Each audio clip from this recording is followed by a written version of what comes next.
dipersembahkan oleh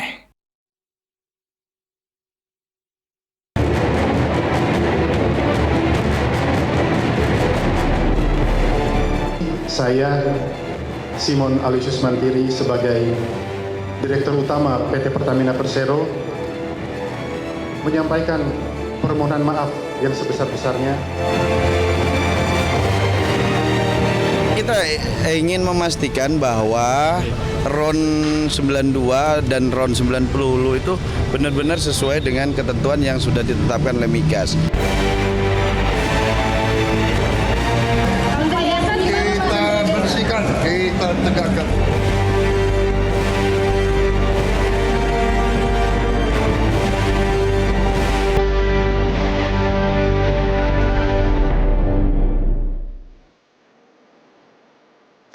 Halo pemirsa, selamat datang di Liga Korupsi Indonesia. Liga di mana para pejabat dan pengusaha bersekongkol untuk menggarong uang rakyat. Mereka hidup bermewah-mewah, sedangkan rakyat dibiarkan melarat. Ini dia klasemen sementara Liga Korupsi Indonesia. Tolong ditampilkan teman-teman biar semua pemirsa bisa lihat. Di posisi pertama, bertengger perusahaan plat merah negara Pertamina Subholding dengan total kerugian mencapai 968,5 triliun rupiah. Di urutan kedua, ada kasus tata kelola timah dengan klaim kerugian 300 triliun. Dan di posisi ketiga, ada kasus BLBI yang disebut merugikan negara 138 triliun rupiah. Dan masih panjang tentunya deretan klasemen Liga Korupsi Indonesia. Deretan ini menjadi trending topik setelah Kejaksaan Agung membongkar dugaan korupsi tata kelola minyak mentah dan produk kilang yang telah menyeret sejumlah petinggi Pertamina dan beberapa pengusaha minyak. Kata Kejaksaan, total kerugian dugaan korupsi Pertamina ini hampir 1.000 triliun rupiah. Para pelakunya dituduh bersekongkol untuk mengatur produksi minyak dalam negeri hingga menjual Pertamax oplosan pada periode 2018 hingga 2023.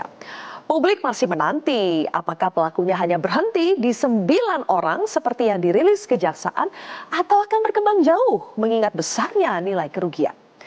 Ya, namanya klasemen sementara, jangan heran kalau publik pun harap-harap cemas. Apakah posisi yang ada sekarang ini akan segera berubah? Kita bukannya mendoakan atau mengharapkan korupsi yang lebih besar lagi ya terjadi di Indonesia. Tapi siapa yang bisa jamin budaya korup semakin menjauh dari bangsa ini? Mari kita lihat indeks persepsi korupsi Indonesia yang baru saja dirilis oleh lembaga Transparency International pada bulan Februari 2025 lalu. Skor Indonesia hanya di angka 37 dan berada di peringkat ke-99 dari 180 negara yang disurvei. Skor indeks berada di skala 0 sampai 100. 0 artinya paling korupsi, sedangkan 100 berarti paling bersih. Nah, Indonesia tadi ada di angka 30-an, berarti ya bisa dibilang cukup korup. Skor terbaik Indonesia ada di angka 40 pada tahun 2019. Selebihnya hanya berkutat di angka 30-an. Artinya apa? Pemberantasan korupsi di negeri ini sebenarnya hanya jalan di tempat saja, bahkan mundur. Presiden Prabowo Subianto mengaku geram dengan berbagai praktik lancung korupsi di negeri ini. Kita masih terngiang-ngiang, kata Presiden Prabowo yang akan mengejar koruptor sampai ke Antartika. Akankah Republik yang bersih bisa bersih dari para maling bisa terwujud di negeri ini? Inilah kontroversi selengkapnya Liga Korupsi Indonesia. Bersama saya, Zilvia Iskandar.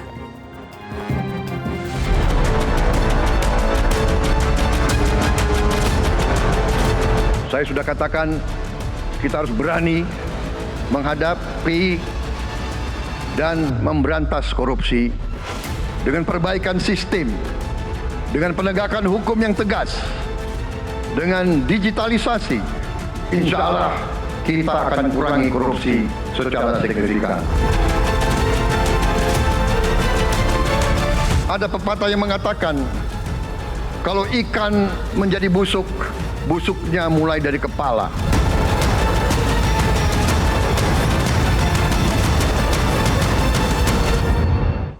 Untuk membahasnya sudah hadir 5 orang narasumber di studio Petro TV. Di sebelah kiri saya adalah mantan Wakil Ketua KPK Saud Situmorang. Selamat malam Bang Saud. Malam. Berikutnya ada Wakil Ketua Umum National Corruption Watch Doni Manurung. Bang Dodi, selamat malam. Malam. Berikutnya juga ada Koordinator MAKI, Masyarakat Anti Korupsi Indonesia, Boyamin Saiman. Bang Boyamin, selamat malam. Berikutnya ada Pakar Hukum Tata Negara, Bivitri Susanti. Mbak Bibip, terima kasih sudah hadir di Kontroversi. Dan juga mantan Hakim, Pakar Hukum Asep Iwan Iriawan. Selamat malam, Kang Asep. Terima kasih semuanya sudah hadir.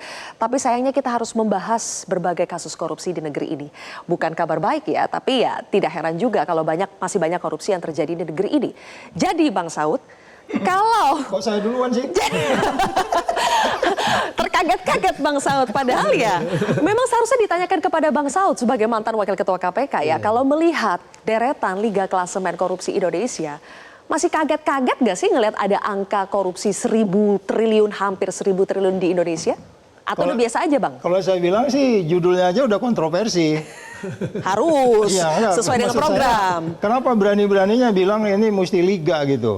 Kalau liga itu berarti kan besar, angkanya kan besar-besar semua dari 10 itu. Iya.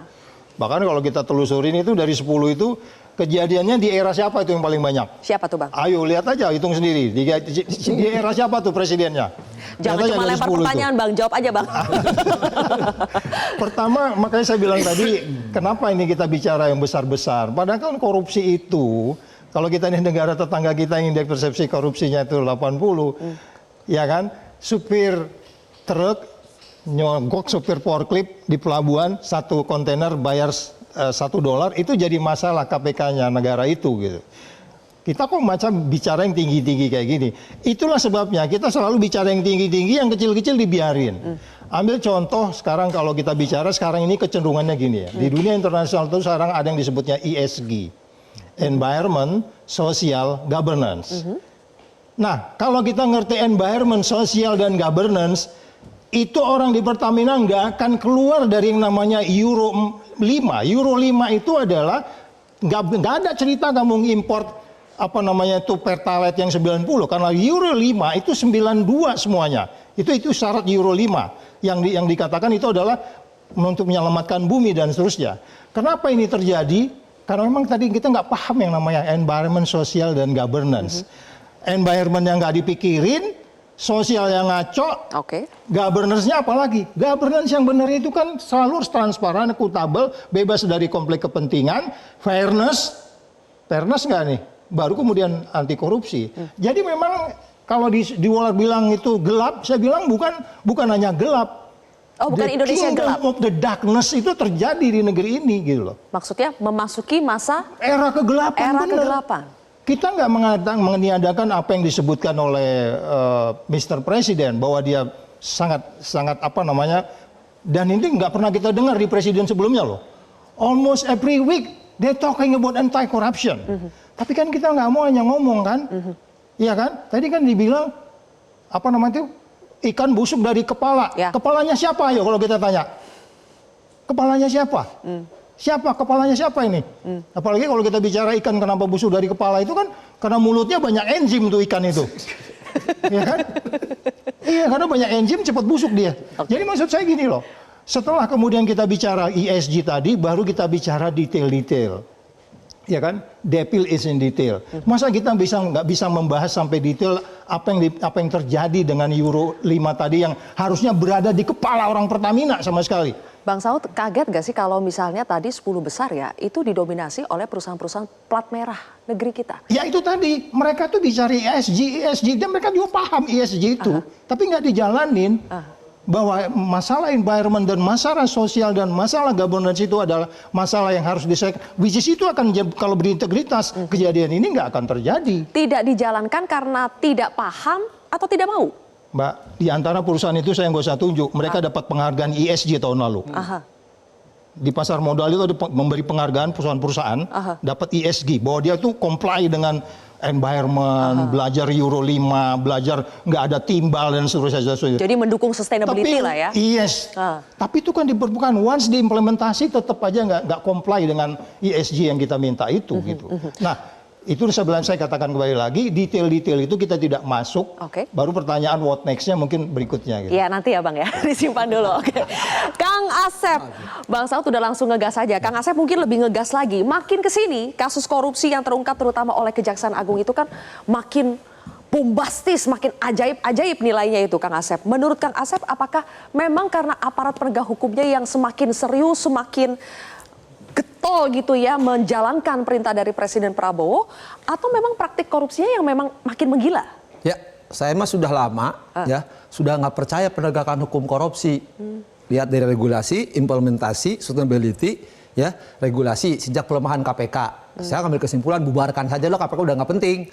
Komisionernya kena kasus, ya main dari tahanan sampai apa. Kemudiannya kasus-kasus kena kan, dimainkan, tidak pernah selesaikan perkara, Hakim Agung tidak sudah jelas dua kena, nggak ditindaklanjuti. Saya sudah sampai dunia lahir batin sudah nggak ridho lagi. Kedua, saya berharap di kejaksaan muncul-muncul. Tapi kejaksaan pasal terakhir Richard Jacob itu barang bukti saya lebih dari segitu. Harusnya kena kan ke hakim-hakim lainnya, tapi tidak dilanjuti, berhenti di situ saja. Nah ini saya berharap secerca harapan gitu. Tapi sekarang sudah nggak ada. Jadi secara regulasi juga sudah dilemahkan, implementasi penegak hukumnya bukan penegakan hukum, ya. Tidak ada kelanjutan, tidak perkara-perkara harusnya dibuka terus dari Itu mulai kasus yang Hambalang, kelar EKTP. kasus mafia peradilan itu ya? Oh, Kang Asep, mafia ya? peradilan udah jelas. Kan sekarang harusnya kan nama-nama Hakim Agung 2 itu kena, yang lain kena. Nyebut pengacaranya disebut. Kenapa nggak ditindaklanjuti? Seolah di situ kan tersandera, ya ada selesaikan secara damai. Makanya nggak salah. Ini dari kasus Ronald Tanur ya? Oh, yang berkembang parah ya? lagi itu kan Ya. harusnya kan melebar terus karena sebut kan Ya. nama-nama itu. Kenapa tidak lanjuti gitu oleh penegak hukum? Artinya di barang bukti maupun penyebarannya. Artinya apa? Nggak salah kalau orang menyebut NKRI, negara koruptor Republik Indonesia. Ya. Karena tadi semboyannya kita GBHN, gede bacot, hasil nihil gitu. Nah, ada yang lebih parah lagi. Tadi kumpulannya BUMN. Milik nenek moyang lu ini.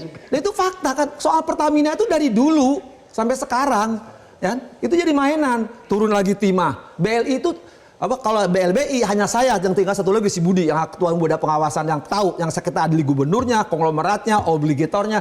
Jadi itu mana? Akhirnya kan ditutup juga dengan perjanjian selesai diselesaikan. Jadi soal korupsi di Republik ini saya sudah frustrasi dunia akhirat. Tidak akan percaya. Masih untung ada Bonyamin tuh masih teriak sama itu. Kalau enggak Pak, udah peduli amat lah. Karena saya sudah tidak percaya. Mau percaya gimana? Pilih sampai sekarang tidak pernah diselesaikan. Coba, mau kemana arahnya? Coba. Jadi Kejaksaan nggak semakin jelas. banyak yang dibongkar Dia mau juga. diapain lagi? Karena itu makanannya mereka. Makanan mereka maksudnya penegak hukum juga? Bagi-bagi.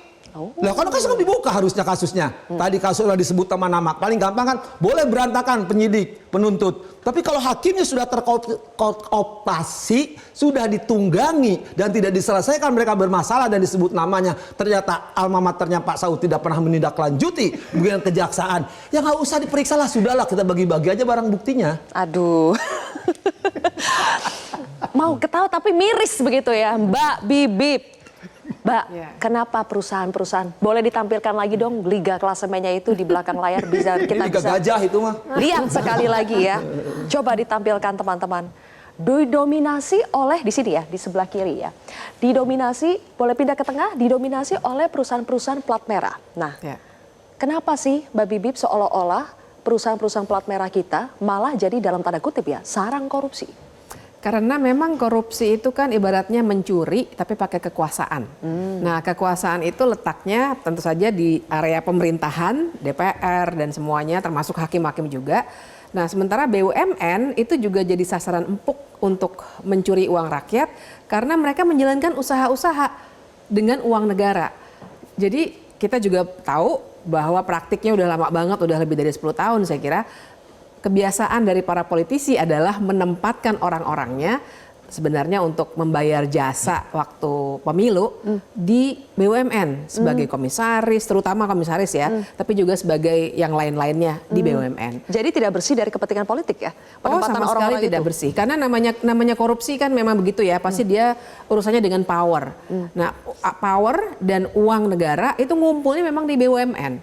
Nah, cuma yang ingin saya soroti juga adalah dampaknya ke kita. Ya.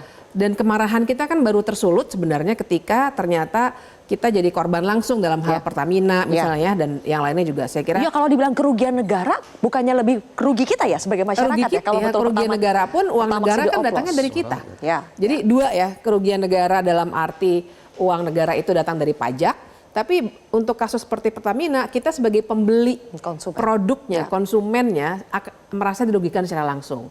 Nah, cuma yang saya mau soroti juga, Sylvia, itu adalah narasi yang dipakai juga ya sama kejaksaan. Saya suka menyebutnya populisme hukum gitu.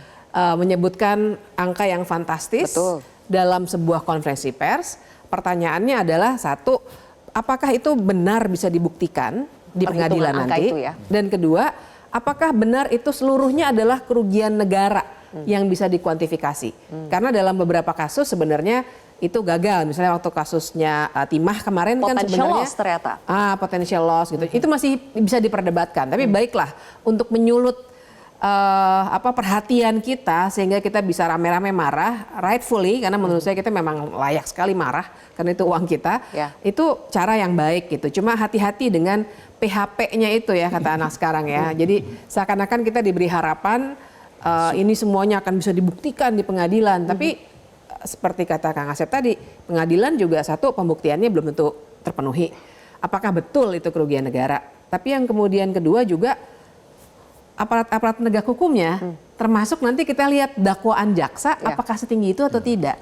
Kemudian hakim nanti memberi putusannya, jangan-jangan nanti 6 tahun lagi kayak kasus yang kemarin PT Timah. Jadi saya kira itu juga yang kita harus perhatikan betul. Jangan sampai liga ini sekarang menyulut kemarahan sementara, tapi sebenarnya nggak tuntas. Karena hati-hati juga loh, jangan-jangan ada ganti pemain. Kita nggak tahu karena sekarang ya oligarki juga sedikit ganti-beganti ya dengan ganti pemain-pemain di tingkatan politik gitu.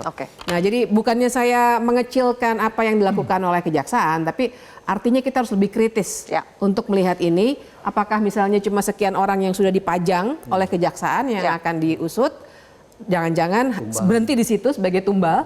Padahal sebenarnya nanti aktornya bisa jauh kemana-mana. Namanya korupsi pasti berjaringan. Nggak mungkin sedikit orang. Tapi ada pandangan yang berbeda, sedikit berbeda dari Bang Doni di sini. Bang Doni kita tampilkan ya, ketika Bang Doni mengatakan bahwa ini adalah momentum Pak Prabowo membersihkan korupsi di Pertamina itu demi kemajuan Danantara. Ya, Bang Doni mengatakan demikian ya. Justru Anda melihat korupsi Pertamina itu adalah program bersih-bersih BUMN untuk kepentingan Danantara. Kenapa Anda kaitkan ke situ, Bang? Begini, Danantara ini kan super holdingnya Indonesia lah hari ini kan, tapi belum jalan ya kan. Nah Pertamina adalah BUMN yang masuk dalam Danantara. Nah kita tahu nih di Pertamina ini udah jadi rahasia umum, rahasia publik dari hulu sampai hilir, ini jadi bancakan, lahan korupsi semua. Dan baru kali ini nama-nama mafia lah saya bisa bilang ya, yang sudah jadi rahasia umum juga disebutkan dan bahkan anaknya diduga terlibat di dalam gitu loh. Nah dan menurut kami, menurut saya juga ya Pak Prabowo membuktikan dalam 100 hari kerjanya dia bongkar ini. Dan ini menurut kami adalah menjadi warning buat BUMN-BUMN yang lain. Ketika Pertamina diungkap, ya BUMN lain kan menjadi sarang para mafia juga gitu kan. Jadi BUMN bisa punya kesempatan buat yuk bersih-bersih gitu loh. Agar Danantara yang sudah dibentuk ini dapat berjalan dengan baik. Itu harapan kita. Nah kami pun akan tetap mengawasi seluruh kinerja pemerintah. Dan apapun tindakan pemerintah dalam pemberantasan korupsi ya kita sebagai masyarakat ya kita mendukung untuk itu. Gitu. Sesuai dengan memang apa yang disampaikan Pak Prabowo ya. Tapi Mas Boyamin, Mas Boyamin mengatakan harusnya Pak Prabowo jangan hanya baru sekedar retorika, narasi, tapi harus ada aksi yang lebih jauh ya. Mas Boyamin, kita pernah berdiskusi seperti itu, Mas Boyamin bilang gitu. Aksi yang lebih jauh itu seperti apa sih? Boleh ditahan dulu? Kita jeda dulu pemirsa, kontroversi kembali sesaat lagi.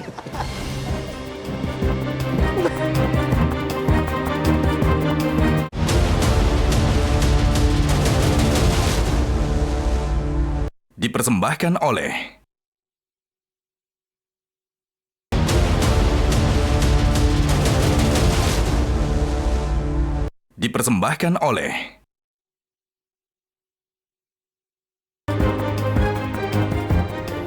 Oke, Mas Boyamin, kalau tadi Mas Doni mengatakan berbagai kasus korupsi yang dibongkar plus pembentukan Danantara itu adalah salah satu upaya dari Presiden Prabowo untuk bersih-bersih ya. Momentum bersih-bersih BUMN dari praktik korupsi. Kalau yang Mas Boyamin lihat, ini sudah aksi atau baru sebatas narasi? Masih narasi. Kalau aksi ya besok dinyatakan RUU perampasan aset dijadikan perpu. Peraturan pemerintah mengganti undang-undang. Karena kalau mengharapkan DPR kan nggak mungkin. Sampai sekarang masih RUU ya? Iya, belum jadi kewajibannya UU ya? Pak Prabowo hanya satu. Itu aja lah, sementara satu itu tahun pertama. Kalau nanti tahun pertama tidak dijadikan perpu, apalagi DPR pasti juga akan membahas mengesahkannya, maka tahun kedua saya akan maju ke MK berdasarkan pengalaman dulu undang-undang tentang asuransi usaha bersama. Itu kan tidak dibentuk-bentuk, tidak disahkan. Nah, kami bersama teman-teman pendiri ahli waris dari Bumi Putra itu maju ke MK. Minta diperintahkan dan DPR dan pemerintah untuk mengesahkan undang-undang asuransi usaha bersama dalam jangka waktu maksimal 2 tahun. Dikabulkan. Nah, itu kan sebenarnya hanya segmen kecil gitu kalau istilahnya gitu, meskipun itu juga besar. Tapi kalau undang-undang perampasan aset, saya akan maju ke MK tahun keduanya Pak Prabowo awal gitu untuk memerintahkan DPR, pemerintah mengesahkan undang-undang perampasan aset. Kalau ini tidak jadi perpu. Nah, nanti MK berdasarkan putusan itu, jurisprudensi itu, saya punya pengalaman itu, maka mau tidak mau kan harus diundangkan perampasan aset. Kalau tidak berarti melanggar putusan MK gitu kan. Berarti menurut Maki, kalau Pak Prabowo ingin betul-betul menunjukkan keseriusannya dalam pemberantasan korupsi, nggak usah susah-susah, terbitkan saja perpu untuk itu. Iya, karena kemarin kan Pak Prabowo protes hukumannya Harvey Muiz hanya 6,5, harusnya 50. Akhirnya gara-gara protes itu mungkin jadi 20 tahun. Nah, artinya kan pemberantasan korupsi itu selain hukuman berat kan dimiskinkan, selain pencucian uang. Nah, untuk dimiskinkan itu sarananya hanya undang-undang perampasan aset. Nah, kalau ini tidak bisa dieksekusi, ya berarti hanya narasi aja gitu. Baru omong-omong saja. Iya gitu. Jadi ini apalagi nanti catatan saya itu kan di kasus Pertamina itu, ini kan baru menyentuh pinggir, istilahnya nasi bubur busuk atau bahkan belum, itu kan masih banyak hal. Itu kan tugas saya memang mengawal, memasukkan data-data itu. Kalau enggak saya gugat pra peradilan, saya buka di pengadilan misalnya. Ada nama-nama yang justru ini FPS atau C gitu kan. Terus dulu ada zaman Pak SKK Migas, Pak Rudi Rubiandini itu ada satu yang terdakwa itu zaman Pak Nur Saud atau sebelumnya, yang didakwa bersama-sama tapi malah menghilang jadi warga negara asing, malah juga jadi importir. Itu masih besar-besar kok. Tahun 2017 117,36 juta barrel, 2018 113,05 juta barrel, 2019 75 juta, agak turun, 2020 52 juta, tapi artinya, 2021 naik lagi 118 juta barrel. Artinya banyak yang belum tuntas ya? 114 juta barel. Banyak yang belum tuntas ya? Belum, ini kan yang swasta belum dijadikan tersangka sama sekali. Apakah ini kan masih Pertamina dan anak perusahaan Pertamina, oknum-oknumnya gitu malah. Bang Saud, insting. Kenapa Bang Saud? Insting sebagai mantan wakil ketua KPK ya, melihat 9 orang sudah dijadikan tersangka. Akan berhenti di sini atau kejaksaan akan berani sampai ke akar-akar lebih besar-besar lagi? Ya itu makanya kan kemarin kenapa 7 orang ini beberapa bertanya kepada saya, katanya itu strategi makan bubur panas. Apa tuh maksudnya makan bubur panas? Dari pinggiran? Yang pinggir-pinggir dulu, kalau ke tengah kan panasan gitu kan. Padahal ini sebenarnya strategi bubur basi sebenarnya. Karena apa? Karena kita kan sudah pengalaman di BTS, ya kan? BTS itu kan saya menggambar benar itu. Bagaimana peranan yang katakanlah dari auditornya, bahkan itu kan auditor top manajemennya di BPK waktu itu. Terus kemudian pihak-pihak yang terkait. Yang Mbak Bibit bilang tadi itu memang ini yang kita menjaga supaya niatnya Pak Prabowo itu bubur itu tetap diselesaikan dengan baik dan sampai ke tengahnya gitu. Jangan membiarkan itu menjadi dingin kan menjadi basi. Banyak case-nya yang begitu.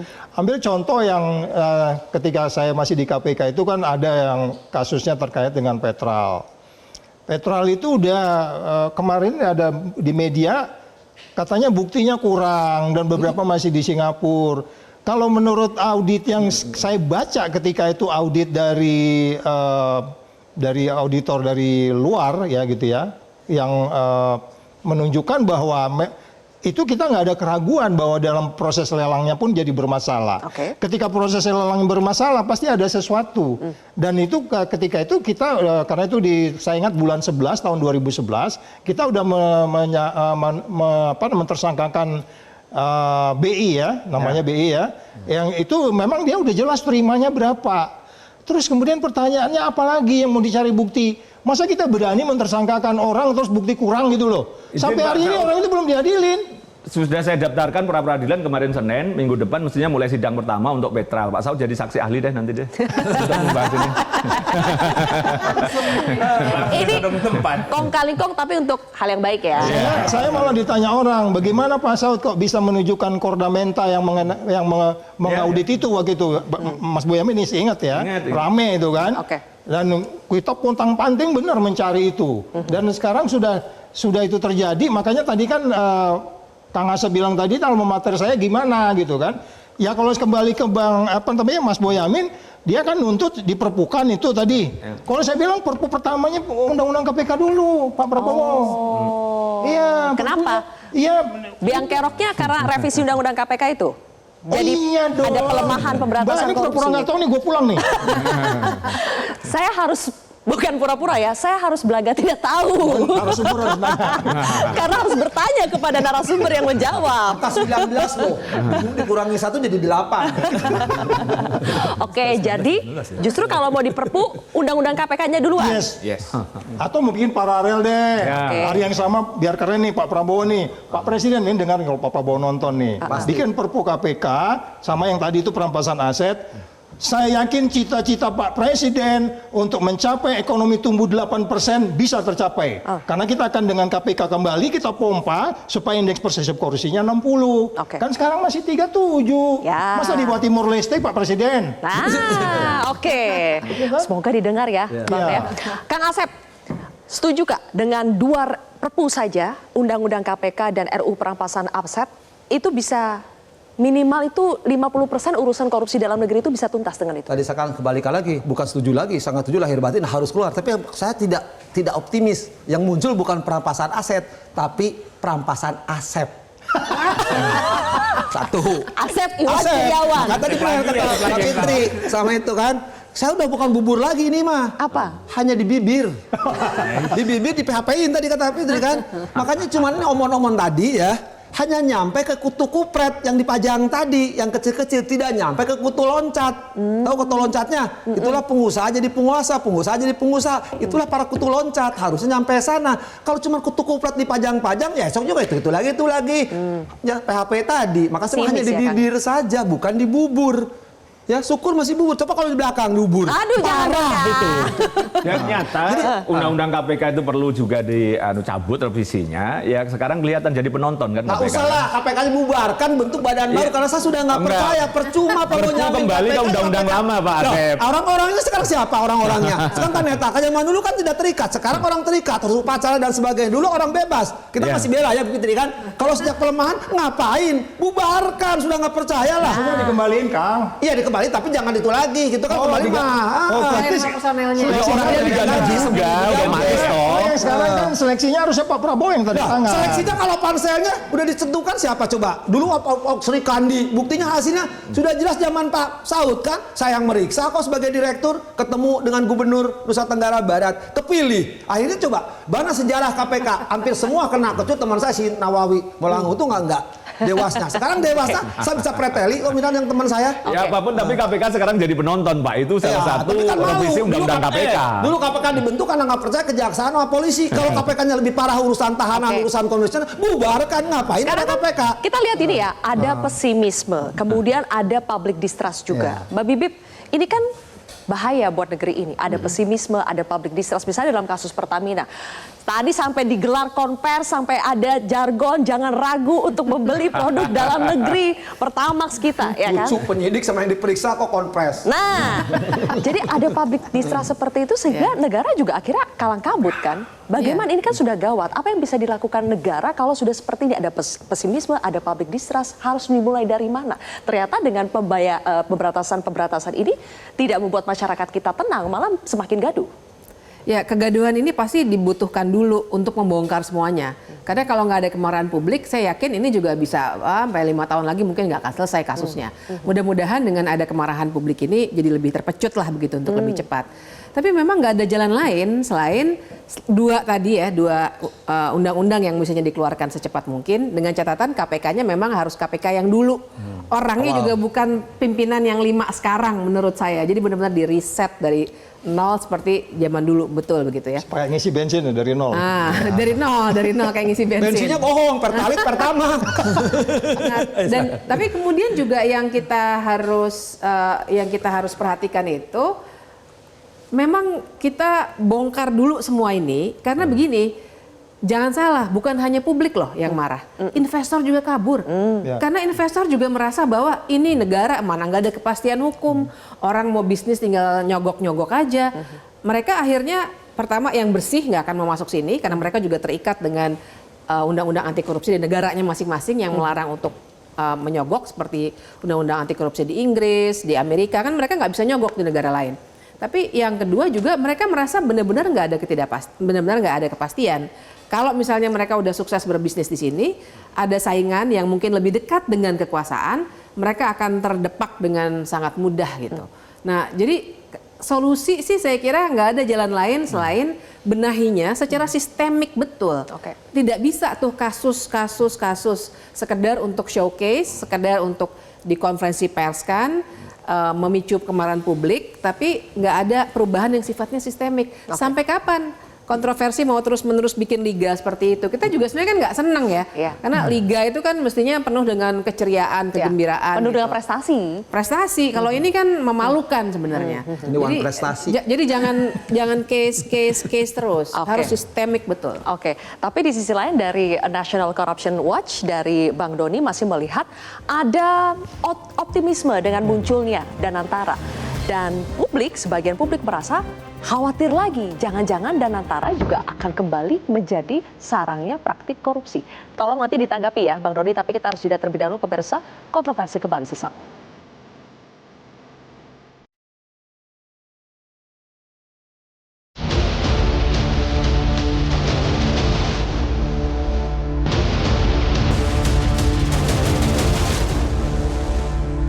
Dipersembahkan oleh Corruption level of my country is very alarming, to say the least. And that's why I'm determined to use all the energy, all the authority invested in me by my constitution to try to overcome this disease. Dalam berbagai forum pemirsa, forum dalam negeri, forum internasional, narasi untuk melawan korupsi di Indonesia selalu disampaikan oleh Presiden Prabowo Subianto.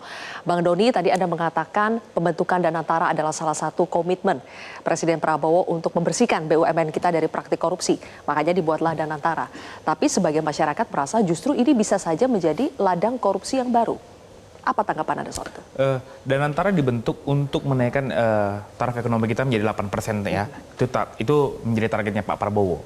Nah, dengan masuknya holding-holding BUMN sini dalam Danantara, ya kan, dan ada kasus Pertamina, nah kita berharap ini menjadi warning buat BUMN yang lain. Nah, ini baru masuk ke kita. Ada Dumas bahwasanya dari kasus Pertamina ini bukan hanya 9 orang itu, masih ada sekitar 21 orang yang belum diperiksa dan belum diungkap ke publik. Itu sudah kita tampilkan di media sosial kita, di TikTok kita, di @NCW. Itu data dari Dumas, aduan masyarakat. Kita nggak bisa buka itu ke publik, siapa pengadunya. Dan kita ungkap lengkap namanya siapa, terus jabatannya sebagai apa, dan itu belum diperiksa. Nah, dengan kasus Pertamina ini supaya semua BUMN kita bersih, ini kita berharap penegakan hukum ini periksa semua ini.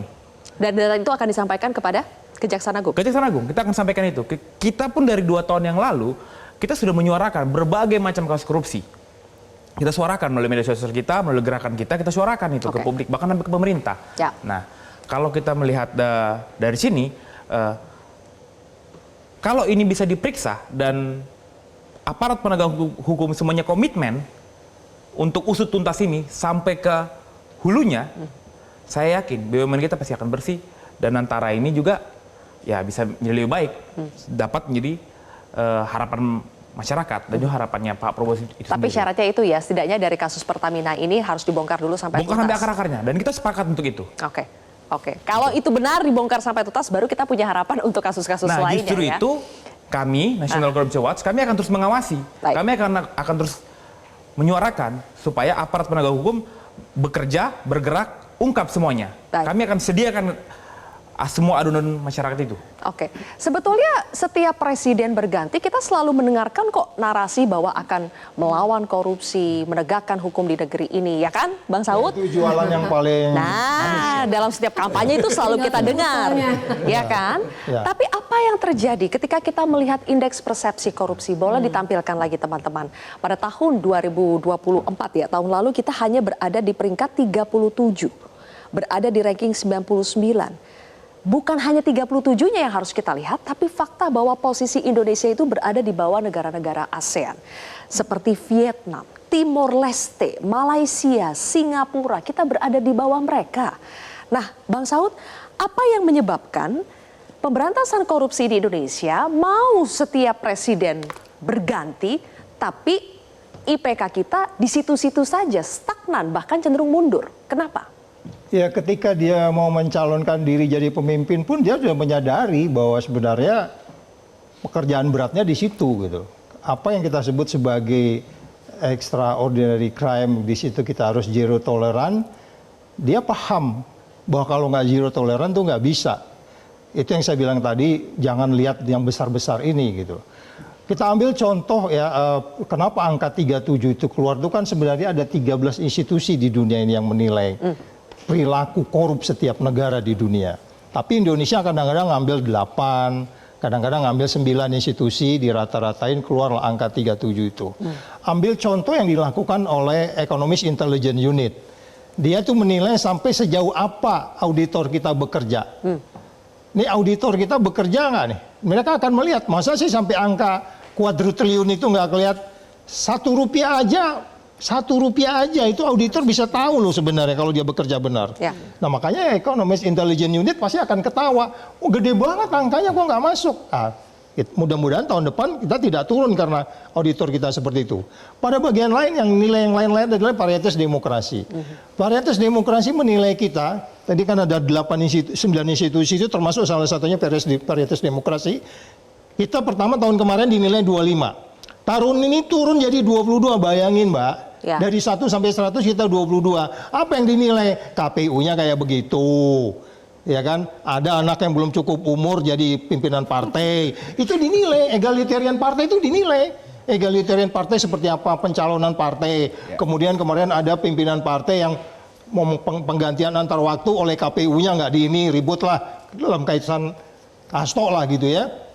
Itu dinilai. Kemudian ada satu aneh lagi, PRC, Political Economic Risk Consultancy berpusat di Hong Kong, itu dia naik. Saya nggak tahu nih angka ini bisa naik. Padahal itu sebenarnya apa yang dinilai? Yang dinilai kepemimpinan nasional. Kepemimpinan nasional kayak begitu, bisa sampai putusan MK 90. Gimana tuh? Tapi kok bisa naik? Saya bingung. Karena ini PRC ini berpusat di Hong Kong, jangan-jangan karena sering kita banyak nih ngambil utang dari sana tuh, dari mainland itu, naikin tuh angkanya tuh, biar kederek ini, apa namanya, IPK-nya biar kederek. Jadi maksud saya, demikian juga cara kita bersaing. World Justice Project naik ya Mbak ya. Ini negara kita Mbak, tambah bener nggak hukum di negeri kita ini? Mungkin karena ngargain kita, World Justice Project naik 3 kalau nggak salah. Aneh. Jadi maksud saya, ada kompleksitas harus dihadapi oleh Pak Prabowo, yang kemudian, kalau saya lebih cenderung Pak Prabowo, silent aja. Jadi kalau ada orang yang selip utang bukan beliau gitu. Ya kan, pokoknya sikat-sikat aja semua, sikat-sikatin, masukin, panggil ini, siapa nih, Boyamin jadi penasehat gitu, Kang Asep tuh jadi ini gitu kan. Tapi jangan digaji, begitu digaji nanti kita konflik of interest ya Mbak ya. Iya, jangan digaji. Kita datang, Mbak Bibit juga jangan digaji, supaya kita bisa ngomong enak juga ya. Kapan kita bisa tinggalkan kantor itu juga bisa gitu. Kalau digaji kan kacau kita. Nah, jadi maksudnya adalah bagaimana seobjektif mungkin melihat ini, bahwa dari 9 institusi itu, intinya adalah kita harus sasar satu-satunya. BPK Mbak. Ya. Mbak tahu di BPK itu kan semua orang politik. Tahanan banyak. Iya kan semuanya. Masuk tahanan. BTS kan kayak begitu nggak selesai. Nah, saya bilang Pak Prabowo ganti tuh undang BPK ganti, nggak boleh orang politik di situ. Setuju nggak? Setuju. Ini setuju nih. Saya setuju itu gitu. Semua ex koruptor itu ganti aja semuanya, gitu. Pak Prabowo kan sudah bilang ya, misalnya dalam Danantara jangan sampai ada orang titipan di situ. Kang Asep, ada tidak sih lembaga di negeri ini yang tidak ada orang titipan saat ini, Kang Asep? Ya, saya juga nitipin anak saya biar masuk ETK. Nah, satu gini, di Danantara dipersoalkan secara hukum.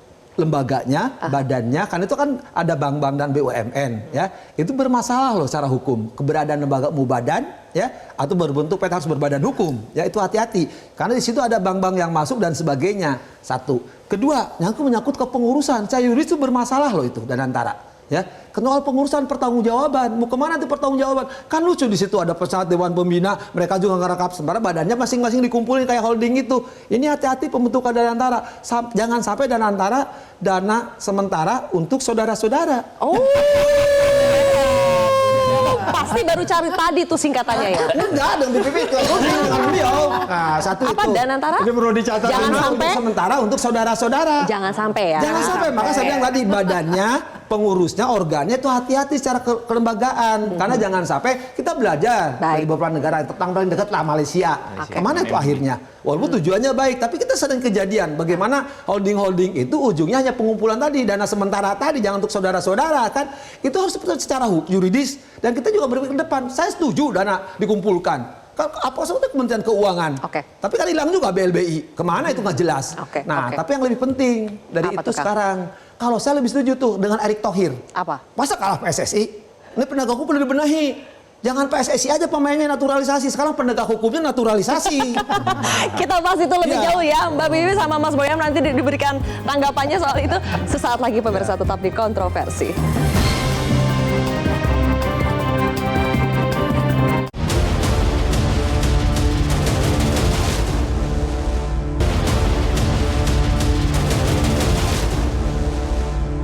Dipersembahkan oleh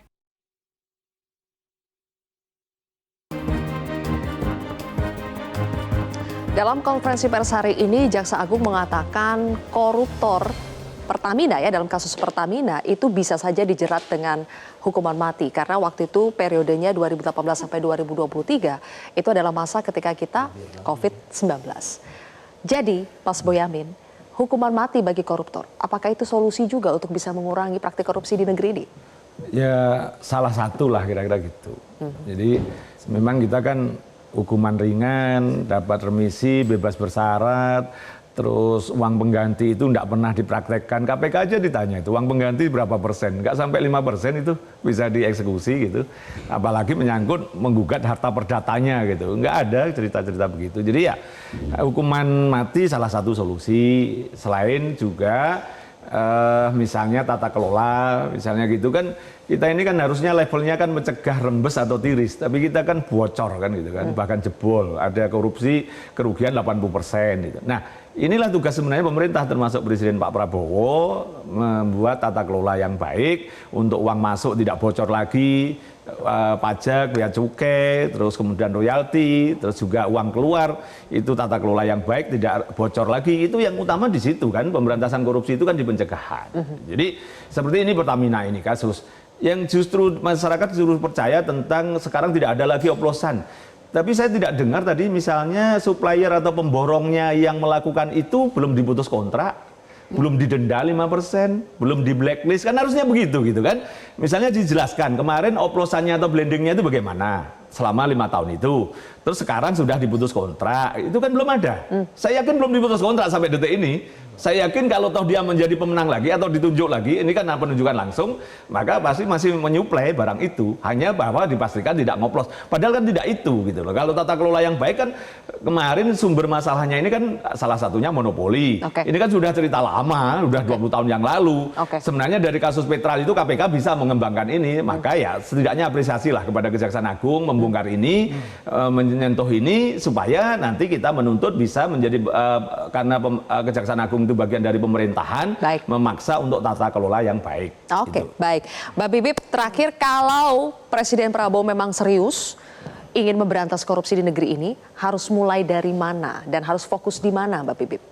Ya, jadi saya mau pertama-tama mengemukakan dulu pendapat saya soal hukuman mati. Saya secara fundamental tidak setuju dengan hukuman mati. Oke. Tapi dan khusus untuk kasus Pertamina, menurut saya sudahlah, nggak usah kasih PHP semacam itu. Hukuman mati, mau 20 tahun, mau berapa tahun. Buktikan aja dulu, bener nggak? Dan bongkar dulu semuanya. Itu ya catatan pertama. Terus kedua juga, mungkin ini ada kaitannya dengan pertanyaan Zilvia, mau mulai dari mana? Saya sekalian mengkritik soal Danantara ini. Hati-hati. Jangan juga kita dengan mudah berpikir bahwa ini adalah cara untuk membersihkan BUMN. Karena kita mesti bedakan antara yang namanya pengelolaan BUMN dengan pemberantasan korupsi. Yang dibutuhkan selama kita belum punya undang-undang secara sistemik yang bisa mengatur semuanya, undang-undang KPK tadi, perampasan aset, dan jangan lupa soal benturan kepentingan. Selama itu kita belum punya, mau Danantara mau danan selainnya itu nggak akan bisa membersihkan BUMN. Buktinya ketua Danantara masih Menteri Investasi. Persis. Jadi Gitu kan? yang saya mau katakan, bahkan ketika Pak Prabowo sendiri ngomong jangan ada titip menitip, nyatanya sudah ada titipan. Ya, jadi saya kira ini yang kita harus mulainya dari mana? Akar dari korupsi sebenarnya ada pada benturan kepentingan, termasuk nepotisme. Dan ini yang sekarang kita lihat di mana-mana, termasuk di pemerintahan Pak Prabowo sendiri. Oke, baik kalau begitu. Jangan sampai Danantara menjadi Dana sementara untuk saudara-saudara. Bukan Oke. bicara hukuman mati, justru hukumnya yang mati. aduh, jangan dong. Masuk. Sayang sekali waktu kita sudah habis ya, meskipun tidak ada pro kontra, tapi di sini rasanya seperti pro kontra. Panas semuanya kalau ngomongin soal korupsi. Terima kasih Bapak Ibu sudah bergabung di Kontroversi. Pemirsa, korupsi memiskinkan negara, tapi pelakunya hidup banyak gaya. Tidak ada alasan yang bisa membenarkan tindakan korupsi. Lawan terus. Saya Zilvia Iskandar pamit undur diri. Sampai jumpa.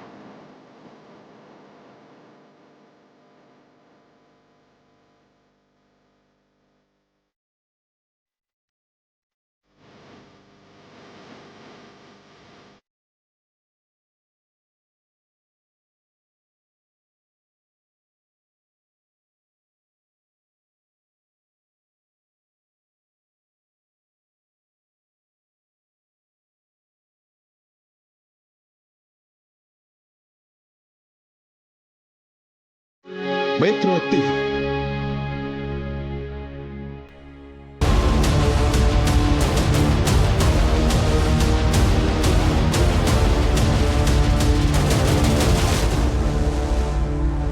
Dipersembahkan oleh